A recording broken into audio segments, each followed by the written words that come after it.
શિક્ષણ એટલા માટે જરૂરી છે કે દીકરીને ભાર નહીં ગૌરવ સમજવામાં આવે અને શિક્ષણને ખર્ચ નહીં ભવિષ્યનું રોકાણ માનવામાં આવે. હિન્દુ ધર્મમાં રબારી સમાજમાં કોઈ જ્ઞાતિ નથી, આ એક સંસ્કૃતિ છે. આજે 21મી સદી એ જ્ઞાનની સદી છે. આજે આપણો દેશ હરેક ક્ષેત્રમાં હરણફાળ ભરી રહ્યો છે, પરંતુ આ વેગવંતા ધોધમાં આપણો સમાજ ક્યાંય પાછો ના રહી જાય તે માટે આપણા સૌની જવાબદારી બને છે.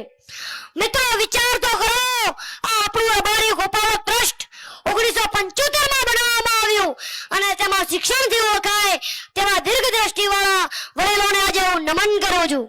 આજના યુગમાં વાત કરીએ તો આપણી જ્ઞાતિ ખૂબ જ ભોળી અને રોલ બ્લેન્ડ માનવામાં આવે છે. એટલા જ એક કવિએ કહ્યું છે કે રબારી નથી ભ્રષ્ટાચારી, નથી વ્યભિચારી, નથી વિકારી, નથી શિકારી, નથી મન ભિખારી, એ જ અમે રબારી.